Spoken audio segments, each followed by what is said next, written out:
Well, son of a bitch, here we are. It's Reaper's Underground on a Friday night. It's been a long time since the big bad devil daddy himself has done a Friday night show. Ooh. Holy shit balls. So I feel rather festive this time around, seeing as we just realized that this is the first anniversary of 1 year ago, Gravehuffer was here on Reaper's Underground in the same month. So this might have to become a regular thing. Yeah, so we'll call it the Gravehuffer check-in. Planets align. Need to do it. And we've already got kind of a host of addicts out here. Here's Classy Lonnie, Gravehuffer rules. Yeah, I know that. Awesome. Thank What's up, you. Lonnie? Thank Cody from Defiler of the Crown Art. Always a pleasure, sir. And look at that. Babylon Sun joining us this early. Oh, I must cool. have really hit the sweet spot here. And of course, El Capitano, my partner in crime, Mr. John Sorrell says hello. All right. And we're going to be talking with Gravehuffer here about all the updates and what they've been up to since the last time we checked in. Before we get into all this business, we're going to quickly take a quick commercial break to our brothers over at Villain Arts Tattoos. Check it out.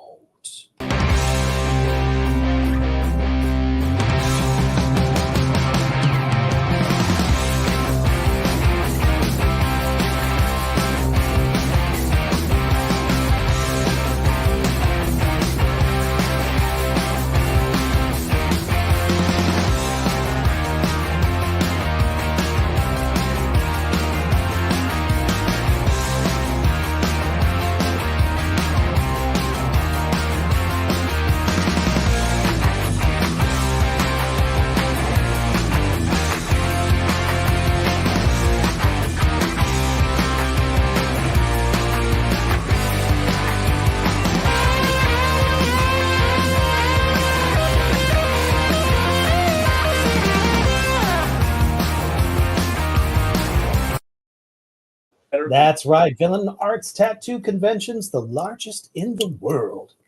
And you guys know what to do. I tell you every single fucking week. If they come to your town, get down there, get yourself a high quality tattoo, and take in all the awesome vendors, the camaraderie, and of course, the awesome performances. Now, I was coming to Chicago this month, but sadly, no. I'm sorry. Sorry, not sorry. I am filming a movie at the same time that convention is going on. So that has to take precedence. I'm going to be in the movie Death Bike.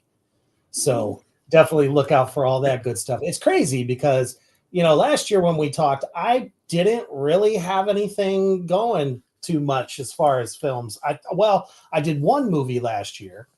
This year I'm doing 3. Ooh. So I'm a busy dude here at the moment, and also still trying to continue doing music on my end as well. As a matter of fact, I just completed Human the Hoof Beasts album, so I'm the live drummer on it this time around. Oh, nice. Yeah.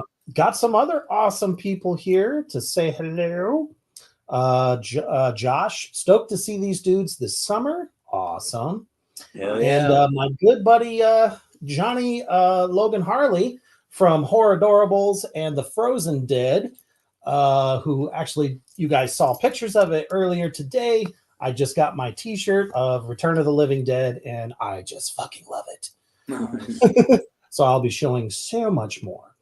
Cody says, amazing band live, seen twice at Tennessee Metal Devastation. So are you guys planning on coming back for that this year? Well, they haven't picked any of the bands yet. That's all I can say. But I think they're still going through the submission process. We're not an automatic or anything. So, well, no, I was just curious if you guys were like putting your bid in to do it again. Oh, for sure. Yeah. We did send them the submission or whatever. But, hell yeah. Yeah. Like to see what you guys could do in the darkness. Oh yeah, man. Yeah, I know, right? Yeah, that would be cool. That would be cool. Because I'll tell you what, man, that was just a blast. It was early, like 1 o'clock or something like that in the afternoon, and you guys brought the thunder like nobody else could, man. That was just thanks awesome. very much. Thanks, dude. Thank you. Absolutely, super, super awesome to see. As a matter of fact, I think I got a couple of things from that day. There we go. Hey. Yeah, nice. Sun was shining, but I felt a portal starting to open. That's right. A couple of moments from there, and I got a little bit of a live clip to show a little bit later. But one of the things Babylon said a little bit earlier was the hardest working metal band I know. I would have to fucking agree. Thanks. Thank you. You guys are nonstop. You are constantly doing shows, and I think that is what is really kind of catapulting you guys to new heights. Have you noticed kind of an uptick, just kind of all the way around as far as your following? Yeah. Honestly, yeah. Last year is probably our biggest, like most people collectively at the shows. Mm-hmm. We had a couple rough patches in the beginning of the tour, but after that, it was like all the biggest shows I played, I think, were last year. Yeah. What were some of the states? Obviously, we know Tennessee, you guys came through, but where else did you guys stop? Colorado, Texas, Kansas, Arkansas, Florida. Shit. Alabama. I wonder if New Orleans. Yeah, Louisiana, New Orleans. Michigan. We'll have to talk about that. Get some Michigan. stories, get some dirt. Kentucky. Yeah, we played Illinois. Yeah, we played a lot of states. Oh shit, Illinois. That you guys weren't too far from me. Illinois is about 5-hour drive for me. So. Oh yeah. Oh yeah. Next time you guys come through Illinois, what we should do is try to help get you into Omaha, here in my state. Okay. Yeah. We've been told more than. Yeah, I like Omaha too. I've been there a few times. We've played Lincoln, but it's been a few years. Yep. Lincoln's another good spot. I think that was the Reverb out there, if I remember correctly. Grace. It's the only one I ever hear about. Grace Cake. Yeah. Oh, gotcha. Grace Cake. Yeah, but we'll have to try to get you into the Admiral. There's a couple of other spots in Omaha too that I think you guys would do just fucking amazing. They love metal, and I'm sure everyone is sick of fucking metalcore by now. Well, yeah, 311 is from Omaha, and there's nobody more metal than 311. For sure. God. I had no idea. I see what you did there. I only did that because that's the only band I know, big band I know from Omaha. I'm sure there's more, but that's the only one that I know is from Omaha. Well, it's like 22 minutes over the border from where I live. In Iowa, of course, was Slipknot. Yeah. So Yeah. trust me, everybody between Nebraska and Iowa both claim that band. So it's just how it goes, Yeah. Omaha's zoo. The Henry Doorly Zoo is a very great zoo. Yes, it is. As my wife says, it's the largest in the country. Is it? Yeah, really? it's got the world's largest indoor rainforest and the world's largest indoor desert. Huh. Or maybe North America. I did not know that. And I think I only seen half of it when I went. And I've gone a couple times. It's an it's a walk, man. It's a fucking walk. And if it rained all day when we got there, but there's so much indoor stuff, it didn't matter. We spent all day in the domes and in the penguin exhibit, and there's like most of it's you can do a lot of indoor stuff there. Exactly. I really enjoyed the alligators inside. Yeah. Just kind of walking through the bridges that go around. You really feel like it's possible you could fall in. Yeah. Oh, yeah. They need to make something that just takes the walkway while you're walking on it to make you think. Absolutely. And boy, when they start to roar, it's like, holy shit balls. Yeah. Babylon says, I was mistaken last night. They are an hour and 20 minutes from my house. Are you talking about the band, Babylon? Yeah, he's in Fayetteville. I know who that is. Okay. Yep. He makes my guitar straps. That's right. Absolutely. We love Babylon. We just don't know how much in the bag he is at the moment.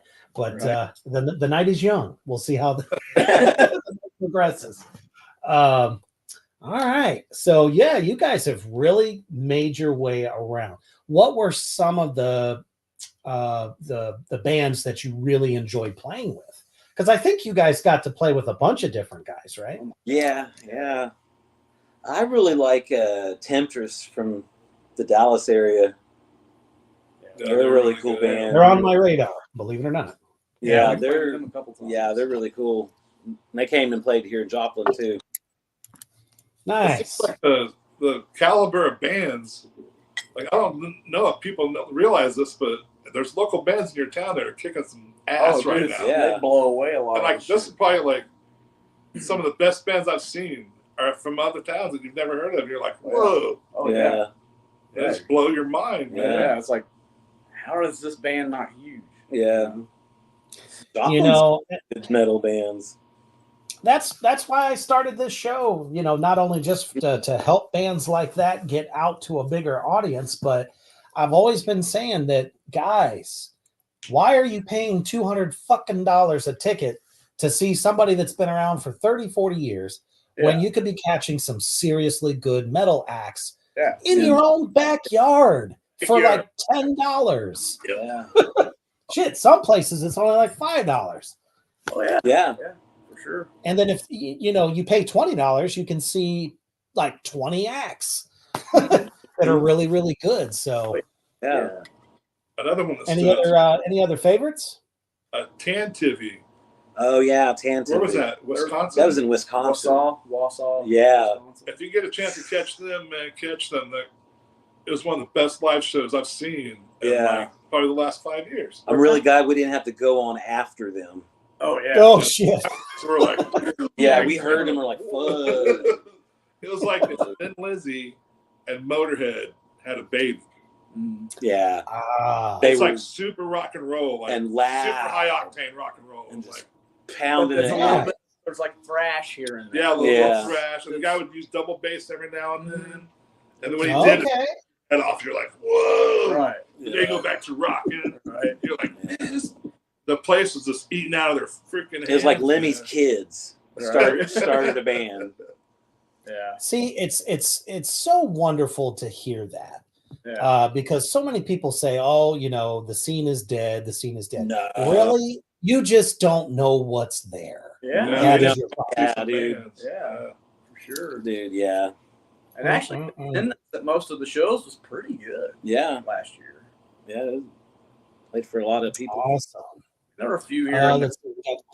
Go ahead. I said there were a few shows that were not as many people, but I'd say 75% of the shows were full.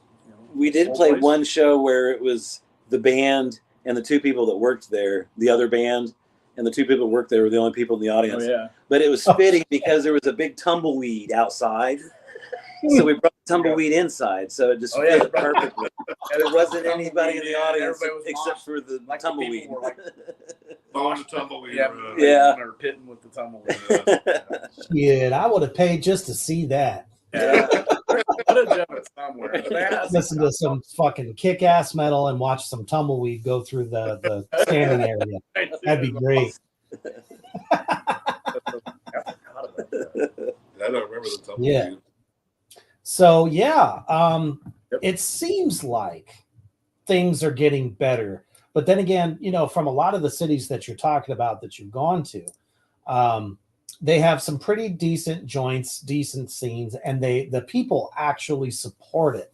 And I think that's so important when you're putting a tour together. Is like, okay, we've done all these places. We know where we do really well at. Do you guys kind of double back after you release something new and hit some of the same joints, or are you constantly looking for new spots? Kind of a little bit of both. A little bit of both. There's some places that are like, yeah, we got to go again if the opportunity arises, because have a good time and stuff. But yeah, like this year we're in quite a few places we haven't played before. So. Yeah, it's like every time I open my damn Facebook, I see a new flyer that you guys put up. And I'm sitting here going, damn, they're just like a fucking freight train from hell. Yeah. I'd say the majority of our schedule this year confirmed within the last 2 or 3 weeks. It was crazy. Yeah. Hell yeah. I know you got, let's see. I think I snagged one of them. Yes, I did. You got this one coming up, Missouri there. And I believe you're stopping in my old stomping grounds at the Buzz Bin. Oh, yeah. To do a show there. What else you guys got booked so far? Geez. Oh, were you going to say something? You're the man with the date. I know, right? That's what I was going to talk. But yeah. I just get in the van and go. Yeah. We're doing like the 4 states where we're at. Missouri, Kansas, Oklahoma, and Arkansas. We're doing the main, which is a great region. Yeah, it is a great region. We're playing several shows in Tennessee. We're playing Nashville. We're playing just north of there, like in between there and Clarksville. It's okay. Like a 2-day fest. You guys playing at the Sweetwater or? No, we're playing at a place called the Cobra. Oh, okay. Ooh, I haven't heard of that one. Yeah, I recommended. A lot of the people that I've been talking to and booking shows with lately are just people that have hit us up. See, that's even better. Are they looking at for you guys to come as like support, or are you doing headlining mostly? Like, yeah, these are like our shows, I guess. Like stuff. Yeah. So I never look at it like that. Yeah, I don't really look at it like that either. We're just all the bands. We're just all there to have a good time. Right. I've never looked at it as like opening and close. I'm like, who gets to go first and get their shit loaded up? Yeah, exactly. Everybody same that, Yeah. No. It's like we're just all there to have a good time. Exactly. And it's like we're all around 50 years old, so can we not go last? Dude, I totally feel that. After 11. It's not like the old days when the crowd just constantly gets bigger and bigger and bigger and bigger by the time the headliner goes on. Yeah. Nah, it's like they all come out super ass early and then they're out on the patio fucking smoking and drinking and like bullshitting while some like phenomenal bands are playing. Yeah. And I'm just like, what the fuck, man? Oh yeah, I'll notice that sometimes. Like if we're loading and unloading at a show, there'll be some killer band in there. I'm like, man, I wish I could see him, but we're loading our gear. But then there's still they're just fucking around. I'm like, you're not watching this band? Like, oh my god, you're missing out. Yeah, because a lot of these venues just aren't the same anymore. You used to be able to like get off stage, set your shit to the side somewhere, or they have like a back room, that you can put it in there so you can actually enjoy the rest of the show. Now it's like, the second you get off, you got to tear down, pull everything out, load it up, then come back in. Yeah. I don't know about you guys, but by the time I'm done doing all that, I'm like ready to pass out. That's usually how I am, right? Yeah.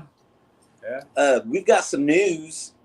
We have now a new drummer, a permanent drummer. Yeah, we got a new band member. So yeah, he couldn't be here. He has to work tonight, but his name is Wes McNeely, and he's a really great drummer and a really enthusiastic guy. And we've already got a new song written, ready to go. We've already been writing. Damn. All right. Yeah. It's cool. We've been using, 2 temporary drummers. Both of them were offered the job but couldn't take it. And so we've always had to kind of keep the same set list because we didn't get to practice much and stuff like that. But now it's like this guy's can play anything that we have already, and he's got like the wherewithal that we can go any direction we want to, pretty much. And we can practice it. Yeah, dude. Yeah, we're practicing every week instead of Yeah. once every 2 or 3 months. You know? But he was in a band that played with us the last time we played, called Power Tool Ninja. He played before he just happened us. to be outside. I was saying we needed to find a drummer. He said, "Oh, I live in the next town over, which is like 12 miles away." And he's like, "Oh yeah, I've been trying to find a band for like 8 years," and we're like, "Damn, we're looking for a drummer here." And so we're like, awesome. "See, yeah, he's put his money where his mouth is." And, he's good. Yep, he's real easy to get along with. That's the main thing. Yeah. The attitude. Person. The attitude, the humanity, has to be there. As I mean, you could be like the best musician in the world and have the most suckest, ass fucking, attitude. Nobody's gonna last everything. Right? We want to trade him for somebody else. We'll Dave Mustaine that shit. We'll leave you somewhere. And not because you got a hair across your ass, but because they needed to get rid of. Yeah. No, but that's awesome to hear. First one with him. Yeah. I've known quite a few bands throughout the country that have had similar situations where they would have temporary guys here and there. Whoever could do it would get the job at that particular time. And then, it's good to have somebody stable, strong, especially, going to do new recordings and things. So we got... We kind of went out of our comfort zone with writing and recording on the last album because it was so long distance kind of stuff. We didn't really do too much hashing it out together in a jamming. It was all just like writing parts and whatever we could talk to each other with texting about it, pretty much. Right. Isn't that so much fun? It was definitely different. It's kind of like, I like it because this is what you get. Yeah. You can't go, can you do this here and do that? No. Work around it, man. Just work around it. Your shit around it. Yeah, I mean, it's a little bit liberating to have it that way and be like, you got to do this. This is what you're doing. Yeah. You don't have a choice. Sometimes, though, a little bit of more, creative flow is cool, too, with somebody else. For sure. That can actually be there. Because you never know. It might be a happy accident. Yeah. There's a lot of those. Yeah. Right. Yeah. That's like 99% of our stuff. Yeah. Happy accident. Plan much. We don't. Austin Smith says, patch every time we write a song. Yeah. Anything can happen. Oh, for sure. Yep. True, though, so many musicians are either on tour or announcing a tour. It's good to see independent artists grinding and getting gigs. It is truly amazing. I have to agree because, the people that go on tour anymore don't really do tours. Maybe they're 30 dates long, or they just try to jump on every major festival they can buy on to. Let's see. Josh says, at Babylon, Fayetteville rules. Went down there in October and seems like there is a healthy and supportive scene. Well, that's good to know. It is. Fayetteville is our new drummer Wes is in a band. That's his main scene. Yeah, that's his main scene. He's in Power Tool Ninjas, the Fayetteville band. Nice. Yeah. There's some good bands. Yeah, there's a lot of bands out there. And Little Rock's a good scene too. Yep. Josh says, "Shout out to Wes. That's my cousin." Hell yeah! Oh yeah, cool. Yeah. So now we figured out who Josh is. Yeah. That's awesome. That's really cool. Oh man. Got a question for you. So Cody says, if you guys could pick one band to have a tour with, who would it be? Oh my god. I already know. I'm gonna say Napalm. So it'd be like your touring mate. That's a good one. I'd say Celtic Frost. He said Napalm Death. I said Voivod. Oh, either one of those. Any of those. Man. Yeah. I mean, that would be absolutely epic as fuck. Yeah. Hey, how about What? Yeah. Those three and us? We're gonna go see Voivod next weekend Yeah. Oh, fuck yeah, dude. in Oklahoma City. Voivod and Prong. Voivod and Prong. Yeah. Woo! Tommy Victor stepped out from Glenn Danzig's leash there for a little bit, I see. Yeah. All right. Where are you going, Tommy? Where you going, Tommy? Right. Dude, I saw love it. 80s. I saw Prong. It's probably like 89, 88. It is Beg to differ. It was a spring, or was it here? It was in Joplin, Oh, yeah. yeah, it was. Flotsam and Jetsam at Prong, yeah, in Joplin, Missouri. Yeah. There's fucking religious protests. Yeah. Mm-hmm. That shit just didn't fly here back then, man. Yeah. And there's not even anything crazy about about those bands. Yeah. You know, like Bill grabbed one. Someone got in Bill's face with the sign. He goes, he fucking broke it. They're like, it still works, and walked off. I was like, you better get out of here, man. Yeah. This guy's gonna fucking do Well, you know, I mean, the Satanic Panic was still in full force back in '89. Yeah. So Oh my god. anything that was metal, it was considered harmful to the youth and all this shit. So, you know. streets. Mm. Oh yeah. Yep.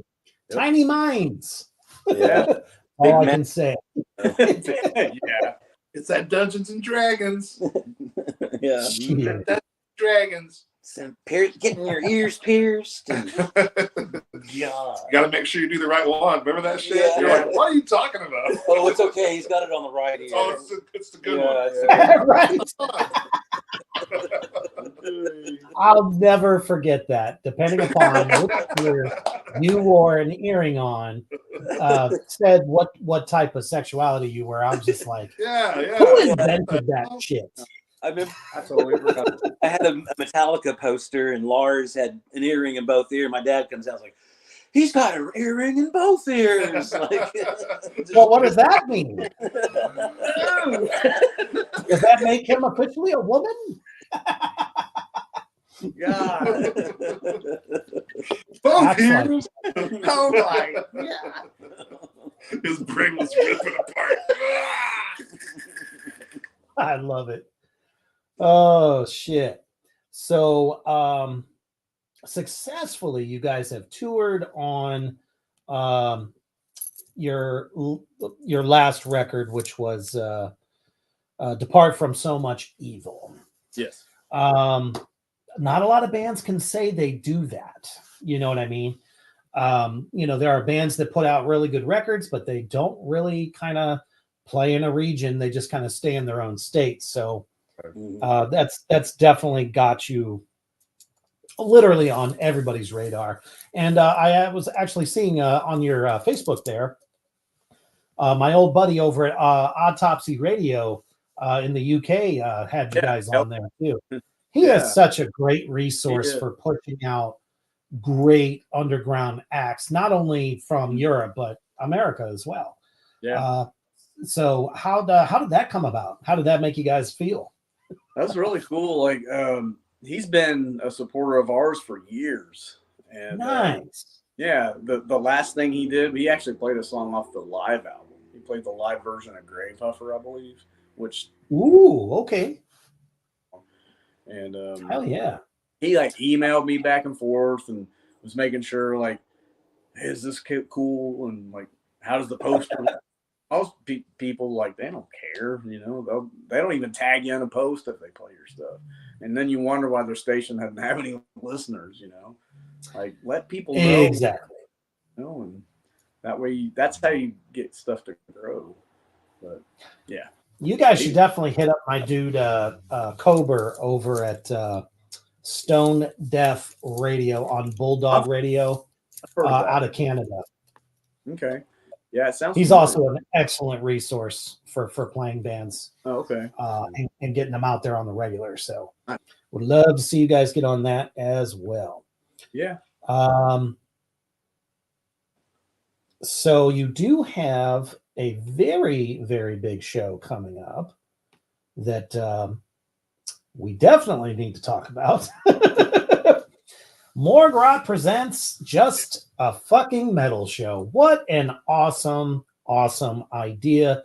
The lineup is absolutely insane. You guys are on it. With I know Luciferian Insectus, Nephilim, Grand Inquisitor, who will actually be on, I believe, my show next week. Okay. Very, very heavy lineup. So when you guys got approached to do that with Morgrot, what was your first thoughts? Well, I think that came about from Tennessee Metal Devastation, if I'm not mistaken. Okay. I think that's where we got asked about it, or that's where it got brought up. And I'm pretty sure that's when both parties agreed or whatever to confirm it. So we're like, hell yeah, dude, we'll do it. And, then they announced the lineup. I'm like, fuck, I know pretty much all these bands. There's a few that I wasn't. I may have. Oh well, yeah. There's always a couple. Yeah. But which ones have you played with before? Well, Pantheon is one. Okay, I keep hearing about them. I got to check their shit out. They're from Little Rock. We've played with them once or twice that I can think of. We're playing with them again in Van Buren, Arkansas. Okay. Grand Inquisitor we have not played with, but their guitarist Jay was in a band that we had played with called Tel Anaroth. Oh yeah, they're awesome. Yeah, yeah, they're badass. Yeah. And they're bass players now in Power Tool Ninja. Awesome. Yeah. Yep. So yeah, it's one big family, I guess. He's from that Fayetteville scene, right? Yep. Yeah. There's a lot of damn good musicians down there. Yeah, there really are.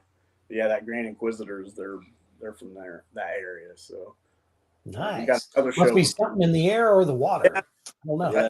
Yeah. Excuse me. And Luke, have you guys been on a show that's had a lot of black metal on it before? Maybe that Chicago show we played. There's quite a few black metal bands on that show. We run into them every now and then. It's just hard to remember the names. Yeah. Witch God. Probably because you can't really read them. Had a female vocalist, and she was just had this scream. Oh shit! All right. There were like 2 or 3 other black metal bands, and then there was us, like a thrash band that was from Ohio or something, and I think there was a band before them that were kind of like this weird band. They had like these masks on and stuff. Oh, gotcha. And the rest of it was black metal. It was kind of an odd bill, but somehow it worked. Well, I think musically the elements and a lot of the influences mesh really well. Mm-hmm. Anything from death to thrash, black metal, and all of its subgenres. I can't even go through what they are. Right. There's so many of them. Yeah. So it's nice to see bills like this, because in some states you'll play a place and it's definitely a mixed bill, but half of it doesn't make sense. Yeah. Have you guys ever run into that? Like maybe you were the heaviest act on a bill? We have been there before. Yeah. We play with a lot of like stoner rock bands and doom bands. Like we've kind of also fit into that family a little bit every now and then too. And usually when we play those, we're the heaviest band there. Right. We're the only band that plays like remotely over 120 beats a minute or something, Yeah, but they still get into it. So for sure. I mean, there's definitely groove to Gravehuffer. It's just sped up groove. Yeah, right. Sometimes it gets bands, which I like that. Yeah. I'm always saying, man, try to get us on a bike contest or a skateboard contest. Like, I would just love that. Right. Yeah, that would be killer. I think a little bit of where some of the doom aspect that is appealing is some of your breakdowns. Some of your slow beginnings that have a lot of those open chords. Richie, I noticed you do a lot of that. And I love that shit. Mhm. But it's not so fuzzy that it sounds like you're trying to be just another Iommi. You know what I mean? So it's got flavor because it almost feels kind of like a slow death march because you're about to get slaughtered when the tempo kicks in. Yeah, Yeah. that's Inferno. It's like real slow. Kill them with the anticipation. Yeah. Absolutely. Babylon says, I'm surprised the Mighty Lord didn't strike down fire and brimstone on that Tennessee festival. Oh, trust me. I was like, well, they think we're going to magically, rip open the air and, Cthulhu is going to come out of it along with the spaghetti monster. That's right. That whole lineup. Could you imagine? I enjoyed every band at that show. Yeah. I just thought all these bands are bringing it, man. Oh, dude, it was like Jesus Christ, man! Every band. The first year was really good too, but the second year I thought the diversity of the bands was top notch because and the quality of the bands too. Yeah, really good. Oh, absolutely. It was like after I knew you guys were on the bill, and then my good friends Raven Black was also on the bill. I was like, holy shit, this is going to be fucking insane. Yeah. And it opened me up to a lot of other bands too that I hadn't been on my radar, but maybe I've heard it, through the grapevine, as it were. Sure. But it was really cool because sometimes I can get a better impression of a band's sound and feel at seeing it live versus just, on CD, because you can fake a lot of shit. Yeah. Well, you guys are far from that, so don't even worry about that. Oh, this is awesome. Out of that too, like bands like bringing these huge racks that have like extra backup singers and like guitar solos and bass players. Like one band, we waited for like an hour because I couldn't get it to work, and we're just like, just play without it. Like you have to be able to play without it, right? Like come on, right? I mean, you got to make it work. Absolutely needs to be there. Yeah, without all that. Babylon says Richie's playing reminds me of Dimebag and Rhodes. Whoa. Yeah, I can see that. What a compliment. I can see the Dimebag too. I've never heard. Wow. Thanks, man. Like I'm not even nowhere near a. How much did you pay that guy? Yeah, I know. No shit. That's hilarious. Well, I think when you get compliments like that, it's because there are flavors there that are very reminiscent of either one of those players. Yeah. It might not be in the way you do a solo, but it might be in a way that you have all the riffs and how they flow together, and all the little tasty other riffs that come out of nowhere, that kind of shit. So I can see that. I can totally see that. Okay. Let's see here. Oh, cool. Thank you, Austin. He says, Reaper, your streams always open me up to newer bands I hadn't quite heard of before watching your show. Well, that's what the fuck I do. Yeah. Thanks. That's why we're here, damn it. Awesome. I've been telling people for the last 3 years straight, the true great artistry is in the underground. It is not in the mainstream. Yeah. Sure. And everything is 1000% original. Mm-hmm. Classy Lonnie says, I got to get you guys to sign my Gravehuffer shoes. Shoes in Memphis. Whoa, Gravehuffer shoes. Oh, man. Nice. Hell yeah. Did you guys put a pair together? Air Huffs. Use it for a free ticket to get into the show. Yeah. We'll give you some. How did that come about? Or even autograph a picture of Travis Huff in your shoe. Yeah, yeah.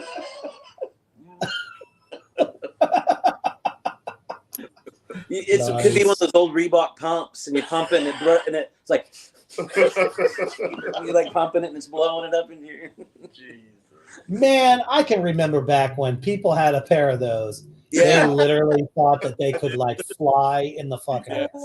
I'm like, I'm sorry, there's only one Michael Jordan. Yeah.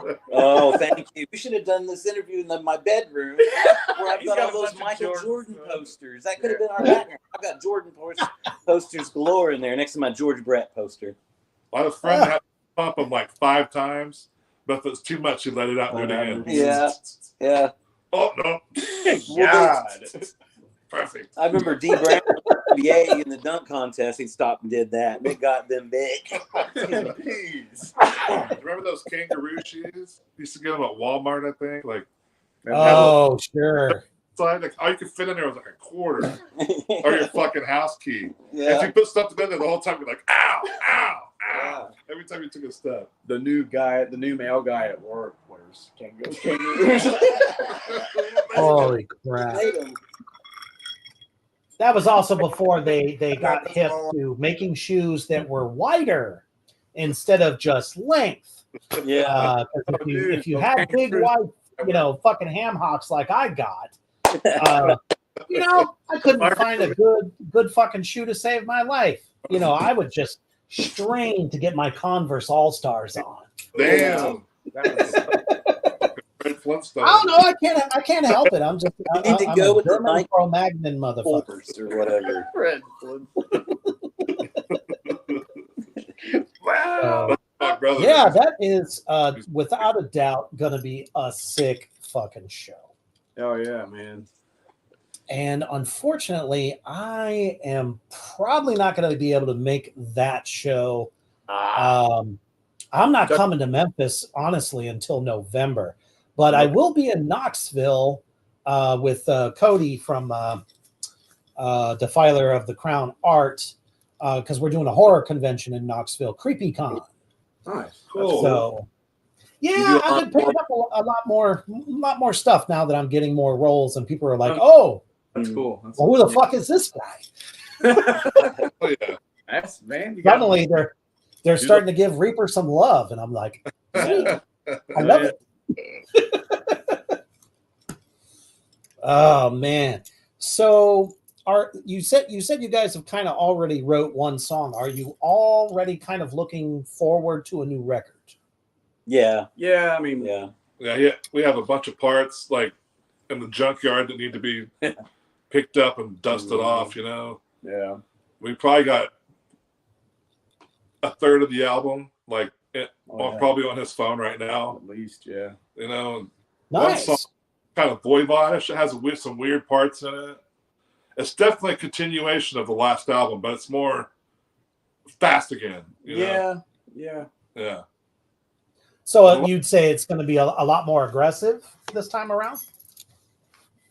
Maybe more consistently aggressive. Yeah. Yeah, probably. Yeah. I was going to say because I think it's going to be a little bit more down than balls to the wall. Yeah. Still weird. For sure, because that was one thing that I thought was so amazing about Depart From So Much Evil is there were so many different influences in there. It's like every song flowed perfectly well together, but were kind of different from each other. Yeah. Very eclectic album.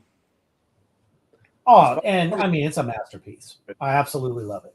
Yeah. So you guys are a little bit more, you're saying more, straightforward, consistently heavier on this. Yeah, so far. I mean, it could change as we write, start adding, because I bought a trumpet and some of them.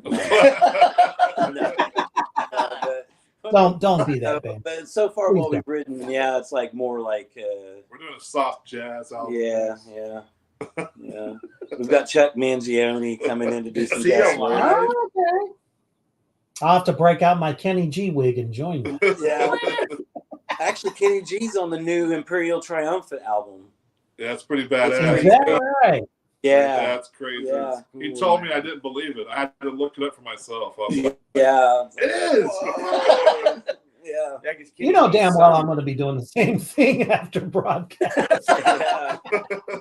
It's actually really good. He's cool, man. He's just like I believe you though. middle-aged some people are looking at it.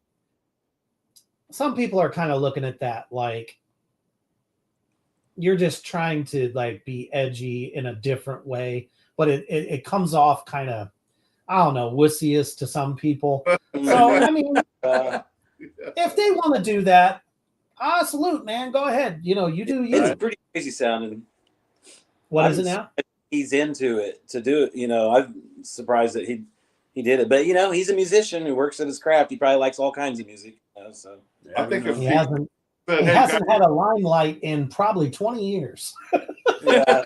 Like, let's write something crazy for this motherfucker to play on. Yeah, let's see what this guy can do. Yeah, let's do some Charlie Parker. And you're like, oh my god, I'm all about I'm all about experimenting, but I don't know, some stuff like that. It's just kind of like, oh, this is great. Josh says, dentist office core. Or possibly elevator grind. It's a good description. It is. I'm glad I like it.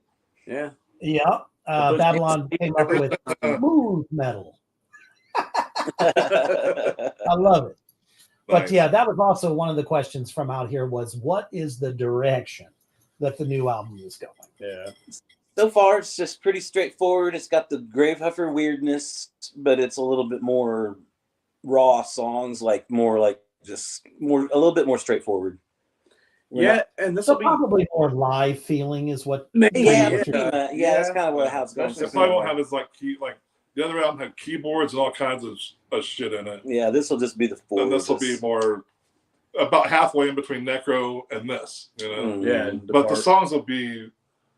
Oh, it's kind of hard to explain. The new song to me sounds like Voivod, except it's not as intricate as Voivod. It's more like stripped down Voivod or something. I don't know. I don't know, that ending's weird. There's some weird parts of it, but it's still really fast. Yeah. There's no, you know it as well as anybody else does. You can have fast songs, but they can still have their little bit of intricacies here and there. Yeah. By fucking with the rhythm, or even adding in some weird time or That's 3 against 4 type shit. All of that is actually happening on the one song that's complete, I guess.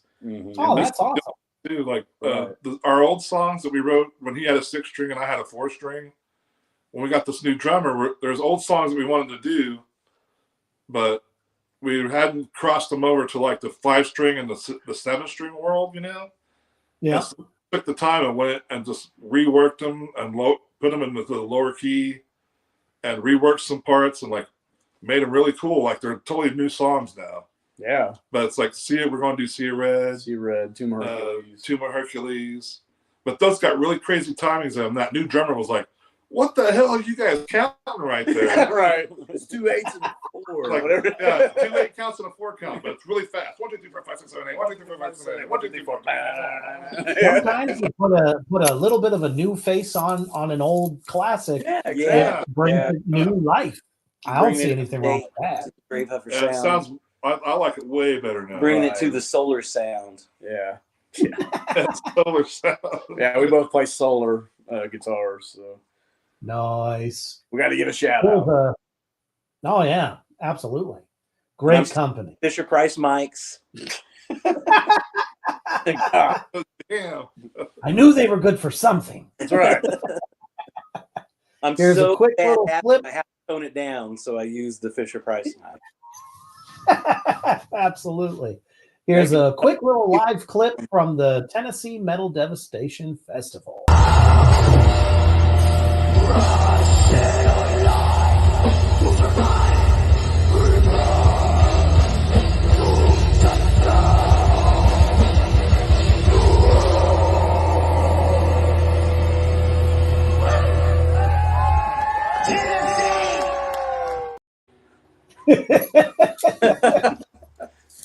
Man, just you could literally hear you guys playing. I was talking to Tommy, Tommy Stewart up at the Black Doomba table, and could hear you guys playing, and I was just like, these guys sound like motherfucking giants. I'm like, I'm gonna get my ass over here because after what we had heard up to that point.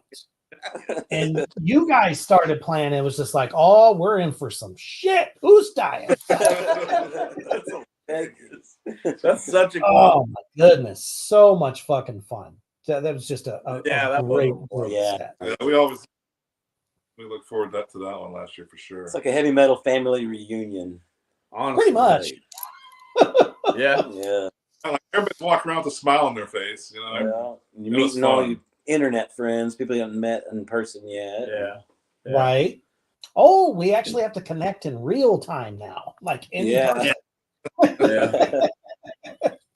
And Not we just a- had a moshing dinosaur. Oh yeah, Yeah, yeah. gosh, That I unit. You guys remember that one? Man, she went I off. swear I must have took so much fucking video of that person. Every time there's this great chugga riff going and you just see the head start coming. I'm like, thank goodness no one was standing in front of that person because they would have got bonked by a big dinosaur head or unicorn. Maybe it was a unicorn. Shit. Yeah, I can't even remember. That shit was crazy. It was awesome. Remember that old MTV commercial that had Santa in the slam pit? Yeah. Oh, yeah. Santa around the pit. That's what it reminded me of. You'd look out there and see that head. They like superimpose it on their agnostic front pit. Santa, the Running man, around, the myth, the slam dancer. The slam dancer, yeah. Oh my god. That's We what don't. they still call it, We slam need to dance. bring that back. It's not moshing this year. This year we're going back to calling it slam dancing. Everybody There slam. you go. Everybody Yeah. slam. Everybody slam.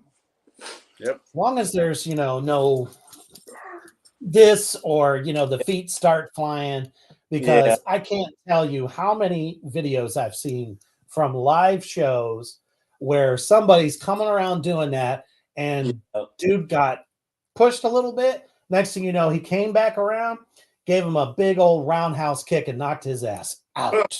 Jesus. Because us older folks, we don't play that. No. No, Yeah. they used to like that, man. We're there to watch the band not get punched by some, 18, 19-year-old kid, Right. Crowd thinking that they're cool or whatever, and no one's going to hurt them. Okay. Right. Yeah. Yeah. If we're gonna do it, we're gonna do it. Yeah, if you're a dick in the pit when I was a kid, you got handled. You know? Yeah. Oh, yeah. Yeah. There used to be such camaraderie, like unity with everybody that was in the pit, There was like a pit etiquette. Yeah. Well, I miss Yeah. the same direction. You know what I mean? Mm-hmm. But everybody's going ape shit. But everyone's going the same direction. If someone fell, you just grab them. Yeah. You know, it's like everyone's there to have fun, and you're still going ape shit, but you weren't like punching each other in the face. And shit. Yeah. I'm fucking doing roundhouse kicks and windmilling and fucking pit ninja shit. Yeah. Picking grass or whatever. Oh yeah, I mean, at that point, literally, they just want to, accost someone. I think that that is their only goal. It's like, oh, it's a mosh pit. Nobody's going to care. They're used to getting hit. Whatever. Right. I so agree with this. Babylon says, "Dick in the Pit" should be a song.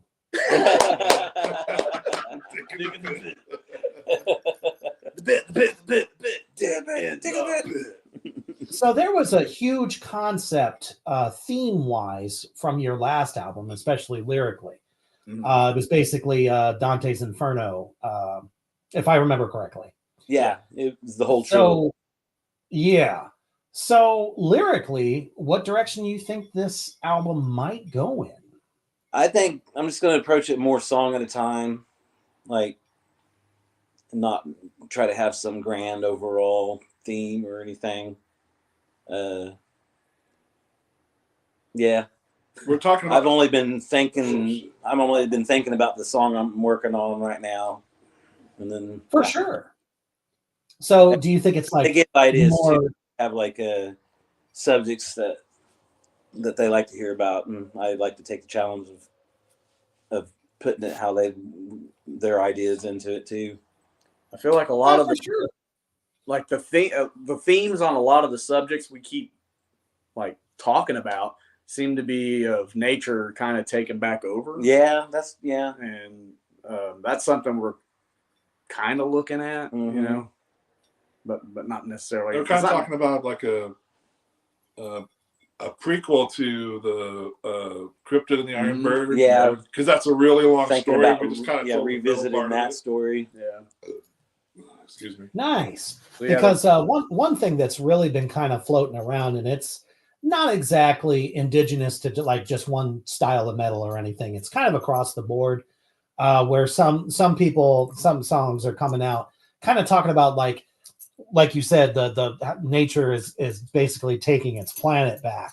Almost kind of like opening, the awakening of the old gods, things that haven't been around for literally millions of years. And it's like they're coming back now because we've completely fucked it up. Yeah. So and you can approach I dig that a lot. It's very relatable, and it's on everyone's mind. Yeah. They always say metalheads are stupid.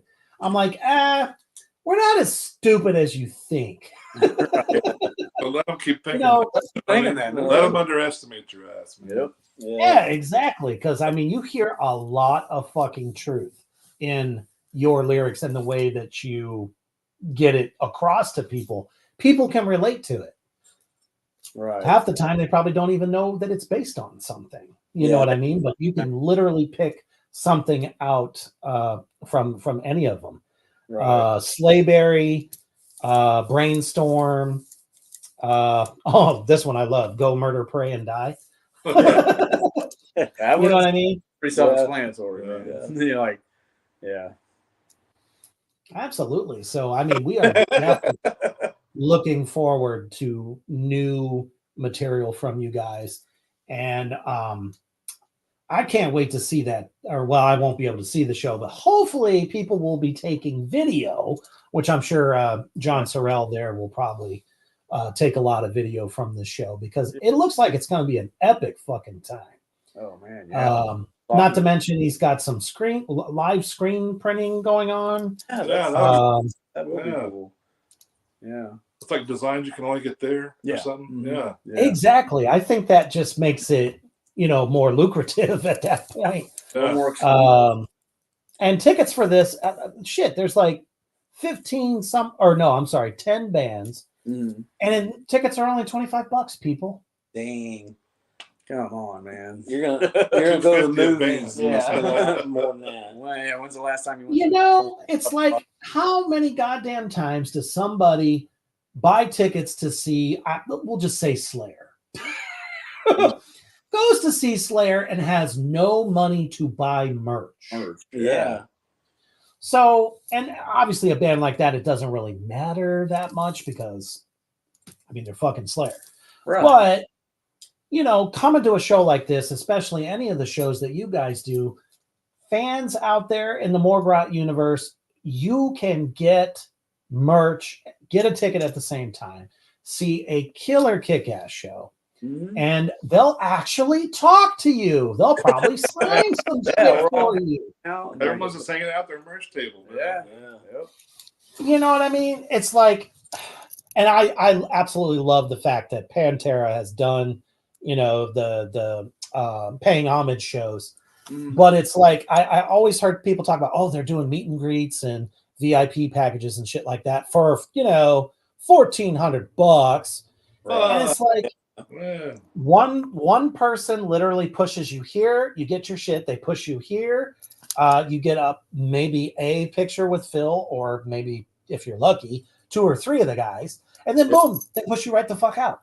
So it's like going to the shows like you guys do and all these other great bands that are on this bill. You're not going to have that kind of treatment. They'll actually fucking talk to you and be like, wow, we really appreciate you coming to the show. Yeah. Shit. They moved their own shit. They set up their own merch. I was sitting there, I was like, that looks like Kurt from DRI, like setting up the merch. I was like, I think that is it. I was like, wait till he got done. I walked over there, I go, are you Kurt? He's like, yeah. I was like, whoa. I just started talking to him for like 30 fucking minutes. Right. Those were the bands, in my opinion, the ones that never made it to we call it like the main level of being in a band. Yeah. Those are the ones that were always like, no, I ain't treating my fans like that. I'm going to be there for them. We're going to spend time. I'll sign whatever the fuck they want. If they want to take a picture, let's do it. Smoke a joint. I don't know. Hoist a beer or two. Yeah. Oh, Cody here says, hell, I bought 3 shirts and a poster at Pantera, and it was $180. Woo! 3 fucking T-shirts that you maybe could have bought at Walmart, and a poster for $180. I can't. Our stuff is a third that. Exactly. So, you know what I mean? Because I mean, I'm sure you guys, fans could walk away with a T-shirt, a CD, maybe even the vinyl, or an entire package for not even a fraction of that. Oh yeah, for sure, dude. And we'll probably give you some stickers if you buy. Yeah, we always look like they don't let me work merch because I'm always giving shit. You want a sticker? Someone will be like, "Well, I don't have enough money for that." I'm like, "Here, just take it." Like, hey, quit giving shit away. Exactly right. If you see me at the merch table, it's time for free shit. Yeah. Oh, that's cool. Johnny says, I was blessed to open up for DRI. That's awesome. Yeah, they're awesome. They're awesome. Really cool. Hell fucking yeah. So before we get into the last segment here, we're going to show a little bit of your video for Inferno. Just to give some of you out in the Morgrot universe a taste, a real taste of what's coming your way if they come to your city or if you go to the Morgrot show. That way you can get a better picture. Because let me tell you, you're going to want to catch them live. Yes. Here we go.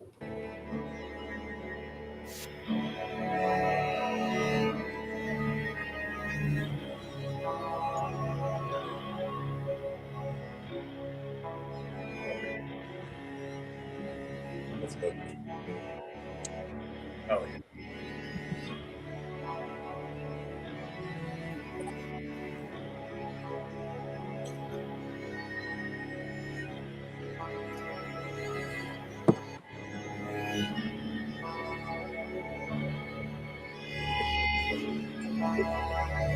I think it for the best thou follow me, and I will be regular, and lead thee hence through the eternal pipes. For thou shalt hear the desperate lamentations, see the ancient spirits disconsolate, who cry out each one for the second death.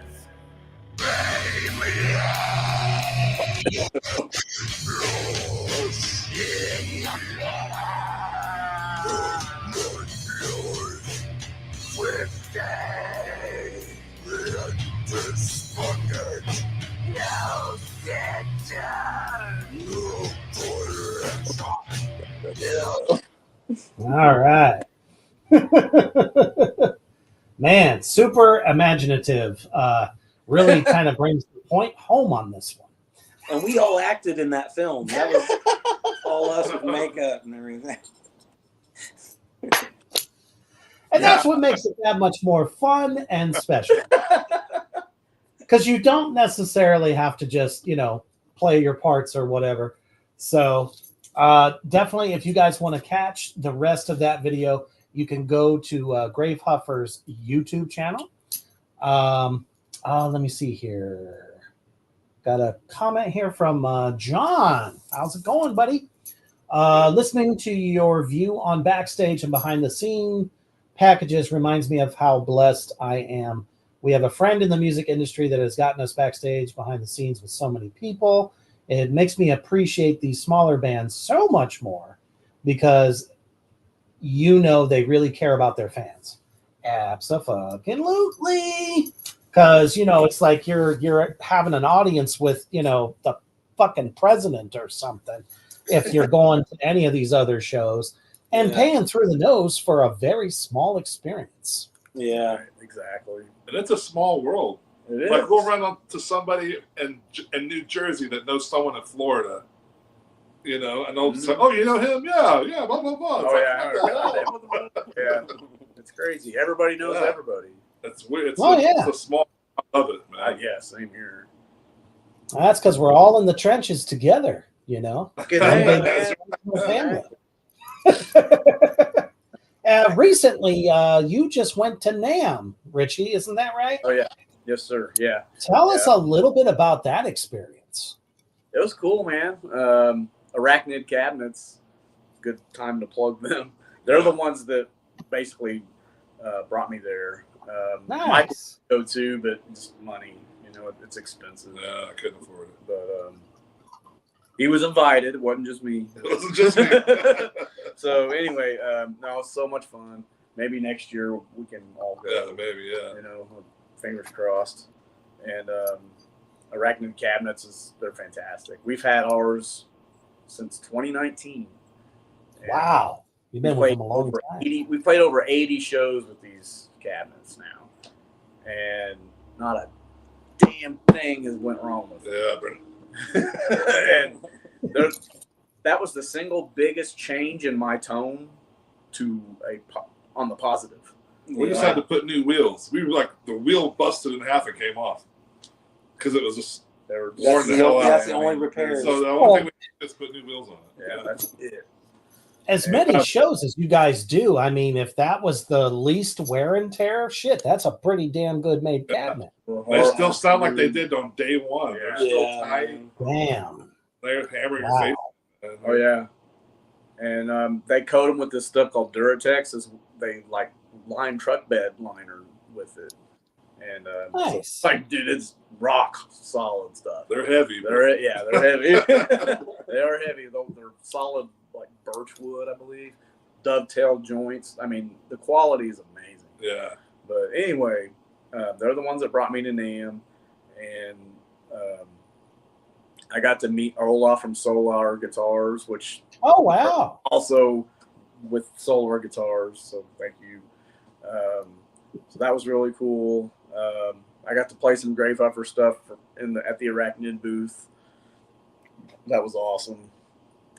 Did it feel kind of pressure, or was it pretty comfortable? It was all right. It would be kind of weird. I think it was a little weird because there's just people milling around, and this year there was probably 3 times the people as there was the year the previous. Oh wow! It was so packed. And nice. Yeah, it was really cool. Did you have any like instances where somebody knew who you were, but you didn't know that they knew who you were? Oh, didn't say Olaf knew? Oh yeah, Olaf from Solar knew who I was.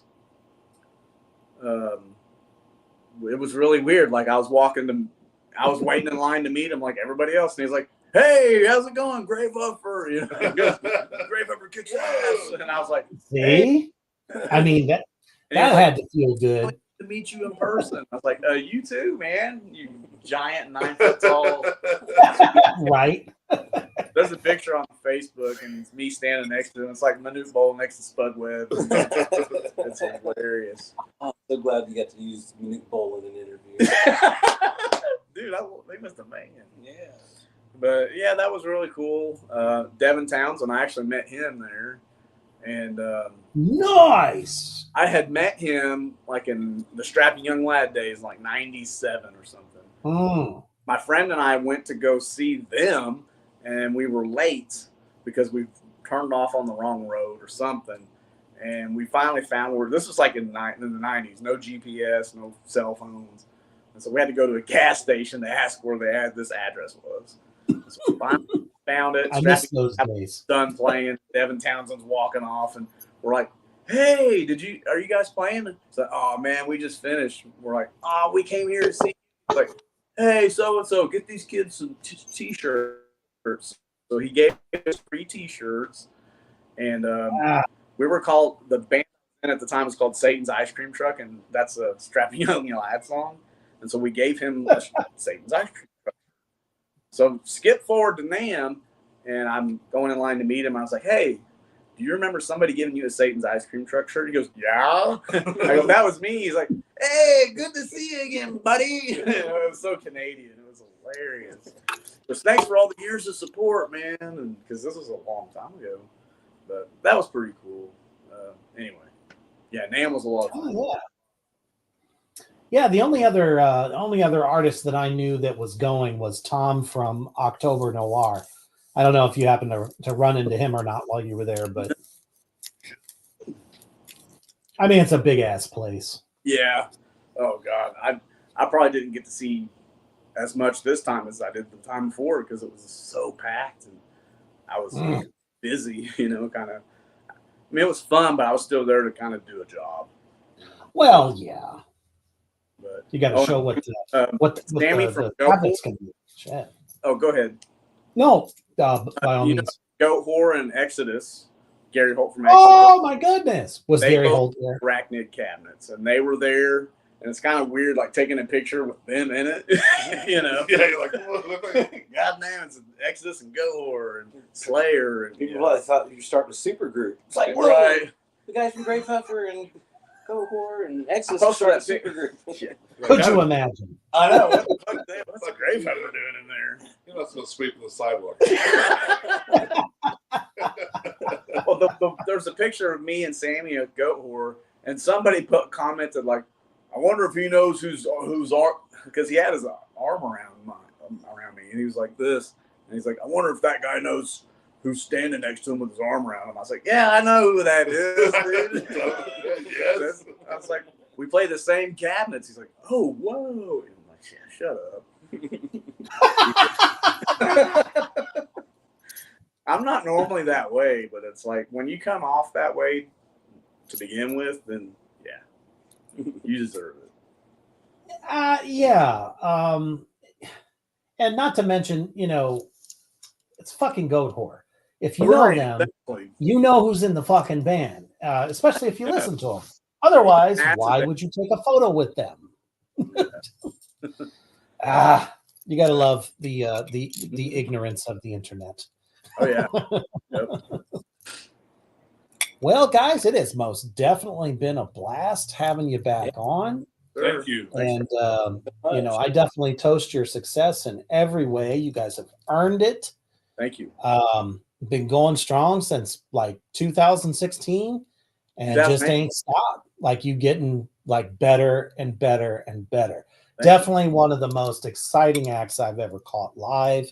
Hopefully, fingers and hooves crossed, we'll get to share the stage one day. Yeah, man. That would be really awesome. Yeah, I'll hit you up about Omaha. Oh, fuck yeah. Most def. We need to make that happen. Yes, we do. Yeah. Go ahead and tell everybody in the Morgrot universe where they can find you and all the best places to go for everything Gravehuffer. I just start with Bandcamp, gravehuffer.bandcamp.com, and any of our other links are on Bandcamp. So all of our social media is also on Bandcamp and Spotify and Amazon Music and iTunes and all that stuff. All the things. All the stuff. YouTube. We're on pretty much every platform you can think of. If you were to Google Gravehuffer, you're not going to find anything but the band. So that's what's cool about the name. Legit. So now there's no excuse out there in Morgrot universe. You know where to go. It doesn't matter which place you go, you will find them. But if you want to get some of that tasty merchandise, vinyl, any of that stuff, please like, follow, share, and keep it going because these guys are going places and just getting bigger and bigger every time. Thanks, man. And it's like I always said, bands like this really appreciate their fans no matter how much success they get. You're along for the ride, and they will always appreciate you supporting them. Thank you to everybody that. Yeah, I was going to say we appreciate people like you too. Yeah, you guys are like cogs in the machine. Part of the. Yeah, you're definitely part of it. So. Well, it's we kind of are pretty much in the same age range. So when we were young, trying to get noticed, trying to get anybody to listen to us, we didn't have all this shit back then. It was nailing up flyers anywhere you could put them or sticking them on people's cars before it became illegal. Yeah. I mean, it was nuts. People get pissed off about it. What is this shit? Oh, man. I couldn't fucking stand it. So, now we have a platform where, everybody that I see, I listen to, and I think are definitely destined for greatness. I want to make sure everybody knows about it. Yeah. So hopefully, definitely, I think you've made some new fans tonight. Yeah. And we got a shitload of comments here. Okay. Austin says he just subscribed to Gravehuffer's YouTube channel. Awesome. Yeah, thank you, Austin. Hell yeah. All you guys. Yeah. So what is your lasting message for everybody out there in the Morgrot universe? Thank you.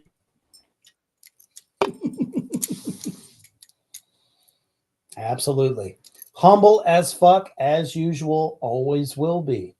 So definitely get yourself a CD, maybe some vinyl, nice little t-shirt, anything at all to help support this band. Listen to their stuff. I guarantee you, you're going to dig it. And the most important thing you must always do, stay heavy.